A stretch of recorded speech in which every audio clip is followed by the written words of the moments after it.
आरो यारो सामान्य हिंदी वस्तुनिष्ठ की इस श्रृंखला में आज हम अमोघ सीरीज का भाग नंबर 2 लेकर आप सभी के बीच आए हैं, जिसमें विलोम शब्दों पर बात करेंगे और ये कंटिन्यू सीरीज चलती रहेगी, जिसमें उम्मीद ये होगी कि आप सभी के हिंदी में 60 अंक अवश्य आए।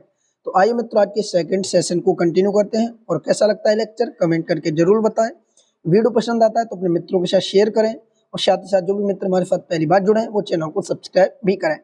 आइए मित्रों, पहले प्रश्न की तरफ बढ़ेंगे। आज की सीरीज का पहला प्रश्न आप सभी के बीच देखिए किस प्रकार के प्रश्न हमने इसमें डिजाइन किए हैं। दोस्तों, इससे पहले जो 50 प्रश्न थे उसकी वीडियो एक आ चुकी है। ये हमारा सेकंड लेक्चर है और इसमें आज हम 50 प्रश्नों को कवर करेंगे और ये वो 50 विलोम शब्द होंगे जो अक्सर परीक्षा में पूछे जाते हैं और ये मैंने सारे PYQ और आगामी परीक्षा को ध्यान में रखकर मैंने यहाँ से कंप्लीट इन सीरीज को कर रहा हूँ। ठीक है, यहाँ पर पहला जो प्रश्न आपसे आज पूछा गया है, देखिए क्या रहा है कि जो शुष्क है इसका जो विलोम शब्द है वो क्या होगा। यहाँ पर जो 51वां प्रश्न है उसमें पूछा है कि शुष्क का विलोम शब्द क्या होता है। तो दोस्त याद रखेंगे, शुष्क का जो विलोम होता है उसे हम आर्द्र कहते हैं। ठीक है, शुष्क का आर्द्र। दूसरा कि उष्ण का क्या होता है फिर, तो आप देखिए दोनों को याद रखेंगे, दोनों एक साथ पूछे जाते हैं, ऑप्शन भी इसी प्रकार से होते हैं। तो उष्ण का जो विलोम होगा वो आपका शीत हो जाएगा। ठीक है, ये आप याद रखेंगे। तीसरा है कि स्थूल का जो विलोम शब्द है वो क्या होता है। तो दोस्त याद रखेंगे, स्थूल के 3 विलोम होते हैं। एक आपको देखिए सूक्ष्म देखने को मिलेगा, एक आपको तन्वी देखने को मिलेगा और एक आपका दुर्बल देखने को मिलेगा। तो इन तीनों में से, स्थूल वाले में से कोई भी आपके अगर ऑप्शन में है, सूक्ष्म, तन्वी या दुर्बल, तो तीनों में से आप किसी को भी टिक कर देना। इसी प्रकार अगला प्रश्न आपसे पूछेगा कि पृथक का विलोम शब्द क्या होता है। तो पृथक होता है दोस्तों अलग अलग करना, वहीं संयुक्त होता है एकत्रित करना। तो संयुक्त, इकट्ठा, ऑप्शन क्या हो जाएगा, संयुक्त हो जाएगा। ठीक है, अगला प्रश्न है कि उपयोगी का विलोम क्या होगा। तो उपयोग के 2 होते हैं, एक आपको होता है अनुपयोग, ठीक है, उपयोग करना या अनुपयोग करना, इसको होता है, दूसरा कहते हैं इसी को निरुपयोग।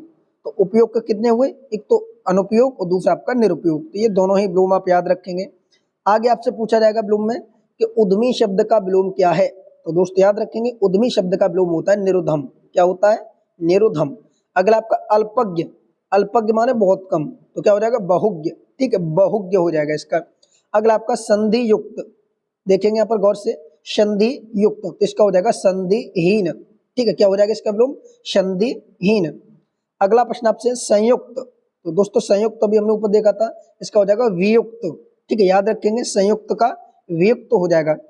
एक और विलोम देखिए जो सबसे ज्यादा पूछा जाता है वो आपका अज्ञ, और अज्ञ का जो विलोम बनता है दोस्तों वो आपका अभिज्ञ हो जाता है। ठीक है, अज्ञ का अभिज्ञ हो जाता है। कहीं कहीं आपको इस तरीके से भी देखने को मिल जाएगा, अज्ञ का अभज्ञ, अभज्ञ। तो ये दोस्तों आपका गलत होता है, सही आपका अभिज्ञ होता है। ठीक है, आगे आप देखेंगे अभ्यस्त, तो अभ्यस्त का जो विलोम होगा दोस्तों वो अनअभ्यस्त होगा। क्या होगा, अनअभ्यस्त। तो ऑप्शन अनअभ्यस्त आप याद रखेंगे। उत्कर्ष बहुत पूछा जाता है एग्जाम में, उत्कर्ष का विलोम क्या होता है। तो दोस्त याद रखेंगे, उत्कर्ष को हम कहते हैं अपकर्ष। तो ऑप्शन अपकर्ष आप याद रखेंगे। अगला प्रश्न आपके सामने 63वां कि शुकर, जो शुकर शब्द दिया गया है इसका विलोम क्या होगा। तो दोस्त याद रखेंगे, शुकर का होता है दुष्कर। ठीक है, शुकर का दुष्कर होता है। असीम शब्द दिया गया है, असीम का विलोम क्या होगा दोस्तों, असीम का ससीम होता है। ठीक है, असीम का ससीम होता है। एक आपके सामने हास्य, ठीक है, देखिए यहाँ पर क्या दिया, हास्य, इस प्रकार से ये लिखा गया है। ठीक है, हास्य, यहाँ पर मैंने जितने भी एक से थे वो मैंने एक साथ ले लिए। तो हास का होता है रोदन, हास माने एक तरीके से समझना हंसना और रोदन माने रोना। ठीक है, अब देखिए यहाँ पर कुछ और इसी प्रकार के प्रश्न है, जैसे दिया है ह्रास, ये ह्रास है इस तरीके से, यहाँ पर जो रा होता नहीं है ह्रास, और ह्रास के का अर्थ होता है कमी। क्या होता है, ह्रास माने कमी, तो ये हो जाएगा इसका वृद्धि। ठीक है, ये होता है ह्रस्व, ये क्या है ह्रस्व, और इसका हो जाएगा ह्रस्व का दीर्घ। ह्रस्व माने छोटा और दीर्घ माने बड़ा, ऐसे आप समझे। ठीक है, अतिवृष्टि क्या दिया है, अतिवृष्टि, अतिवृष्टि का होता है अनावृष्टि। ठीक है, याद रखेंगे अनावृष्टि। एक आपके सामने दिया अनंत, अनंत का हो जाएगा शांत। अब आप ये वाला शांत नहीं समझेंगे, ठीक है, ये वाला शांत नहीं, ये वाला शांत आपका यहाँ पर सही है। ठीक है, तो अनंत का क्या हो जाएगा, शांत हो जाएगा। आगे आप देखेंगे, देखिए अपेक्षा, अपेक्षा भी आपके एग्जाम में कई बार पूछा गया कि अपेक्षा का विलोम क्या होता है। तो दोस्तों अपेक्षा का होता है उपेक्षा, याद रखेंगे उपेक्षा। अगला अनभिज्ञ, तो अनभिज्ञ का जो दोस्तों विलोम होता है वो होता है आपका विज्ञ प्रज्ञ, या तो विज्ञ या फिर आपका प्रज्ञ। ये दोनों ही आप याद रखेंगे, दोनों में से कोई भी हो सकता है। अनभिज्ञ का तो विज्ञ भी होता है, दूसरा आपका प्रज्ञ भी होता है। अर्वाचीन, तो अर्वाचीन का तो सभी को पता है दोस्तों, प्राचीन होता है। क्या होता है? प्राचीन।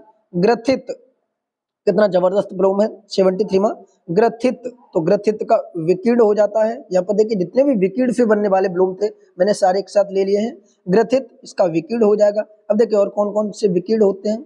एकत्र की बात करें, देखिए ग्रथित का क्या होता है, तो याद रखेंगे विकीर्ण होता है। एकत्र की बात करें, इसका भी विकीर्ण होता है। आकीर्ण की बात करें, इसका भी विकीर्ण होता है। और संकीर्ण की बात करें, इसका विस्तीर्ण होता है। तो यहाँ पर जो तीन शब्द दिए गए विकीर्ण विकीर्ण विकीर्ण, याद रखेंगे ग्रथित का भी विकीर्ण, एकत्र का भी विकीर्ण और आकीर्ण का भी विकीर्ण ही होता है। संकीर्ण की बात करें तो इसका विस्तीर्ण हो जाएगा। उन्मूलन की बात करें तो दोस्तों इसका रोपण हो जाएगा, और ये एग्जाम में कई बार पूछा गया है। प्राची का प्रचीति हो जाता है, ये कल वाली क्लास में भी हमने डिस्कस किया था और आज की भी क्लास में हमने आया। तो कुछ ऐसे विलोम होंगे जो आपको कंटिन्यू देखने को मिलेंगे, इस वाली क्लास में भी वो विलोम देखने को मिलेगा, आगामी जो क्लास होगी उसमें भी देखने को मिलेगा, और जो पीछे क्लास निकल चुकी है पहली हमारी उसमें भी आपको वो प्रश्न देखने को मिला होगा। तो बहुत सारे ऐसे प्रश्न होते हैं जो एक साथ कई क्लासों में पूछे जाते हैं, जो रिपीटेड क्वेश्चन की श्रेणी में उनको हम रखते हैं। ठीक है, आइए मित्रों अगले प्रश्न की तरफ बढ़ेंगे। यहाँ दिया गया नवीन, तो नवीन माने नया होता है, तो इसका अपोजिट क्या हो जाएगा, प्राचीन हो जाएगा। ठीक है, जारस और औरस ये दोनों पुत्र होते हैं। कमेंट करके बताएंगे जारस किसको कहा जाता है, ये अनेक शब्दों में एक शब्द में पूछा जाता है, और औरस किसको कहा जाता है। सभी साथी जितने भी इस वीडियो को देखेंगे आप सभी दोस्त इन दोनों ही क्वेश्चन का कमेंट करके बताएंगे कि जारस किसको कहा जाता है और औरस किसको कहा जाता है। तो जारस का जब आपसे विलोम शब्द पूछा जाए तो जारस का औरस हो जाता है, तो ऑप्शन याद रखेंगे। ठीक है, आवाहन की बात करें तो आवाहन का क्या होता है, विसर्जन होता है, तो ऑप्शन विसर्जन याद रखेंगे। हया, हया मान होता है वे हया, हया क्या होता है, जिसको शर्म आ जाए, क्या जाए, जिसको शर्म आती हो, और वे हया जिसको शर्म ना आती हो, शर्म न आती हो। ठीक है, अधि, अधि का हो जाएगा निरघ, याद रखेंगे इंपोर्टेंट है आपके लिए। अघि और अघि का क्या हो जाएगा, निरघ हो जाएगा, ऑप्शन निरघ। अगला आपका मौन, यानी जो व्यक्ति कम बोलता है या बिल्कुल बोलता भी नहीं है, आप कोई भी बातें करते रहो वो सामने सुनता रहेगा बोलेगा नहीं, उसे हम कह सकते हैं मौन। और मुखर, मुखर कौन होगा, जो बहुत ज्यादा बातें करेगा, तो मौन का क्या होता है दोस्तों, मुखर होता है। शानदार, शानदार का होता है शर्मनाक। ठीक है ना बेटा, शानदार का शर्मनाक। वर्वर की बात की जाए तो वर्वर का दोस्तों होता है शब्द। ठीक है, वर्वर का शब्द। अमित की बात की जाए, अमित का विलोम, ये इंपोर्टेंट प्रश्न है, कई बार एग्जाम में पूछा गया, तो अमित का होगा दोस्तों परमिति होगा, याद रखेंगे अमित का क्या होगा, तो याद रखेंगे दोस्तों परमिति होता है। सत्कार की बात की जाएगी तो सत्कार का होता है तिरस्कार, ये भी एग्जाम में कई बार पूछा जाता है, सत्कार का विलोम तिरस्कार। आइए अगले प्रश्नों की तरफ बढ़ेंगे दोस्तों। यहाँ पर देखिए दिए गए इंपोर्टेंट विलोम कि आच्छादित का विलोम क्या होगा, याद रखें दोस्तों आच्छादित का जो विलोम होगा वो अनाच्छादित होता है। ठीक है, आच्छादित का अनाच्छादित होता है। ठीक है, शंगन की बात करें, शंगन का विलोम क्या होगा, तो शंगन का दोस्तों विरल हो जाता है। ठीक है, शंगन का विरल। और फरल की बात करें, या फरल दिया है, फरल के दो विलोम आपको देखने को मिलेंगे, एक आपका वक्र देखने को मिलेगा जो एग्जाम में बहुत पूछा जाता है वक्र, ठीक है, और दूसरा आपका कुटिल देखने को मिलेगा। ये दोनों ही फरल के विलोम शब्द हैं। आगे बात करेंगे आग्रह, तो आग्रह का दोस्तों आप याद रखेंगे दुराग्रह होता है, और ये कल वाली क्लास में भी आया था आग्रह का दुराग्रह। एक होता थोक, थोक, और एक होता है इसका जो अपोजिट होगा या विलोम होगा वो होगा फुटकर। ठीक है, जैसे होता है थोक विक्रेता, फुटकर विक्रेता। थोक वो विक्रेता होता है जो एक साथ बहुत सारा मटेरियल आपको देता है, और फुटकर छोटी छोटी चीजों को बेचने वाला, तो थोक का क्या हो जाएगा, फुटकर हो जाएगा। आगे बात करेंगे अगले प्रश्न की तरफ। देखिए यहाँ पर इंपोर्टेंट प्रश्न दिए गए, असूया दिया गया, असूया, तो असूया का होता है अनुसूया। ठीक है, तो याद रखेंगे असूया का अनुसूया।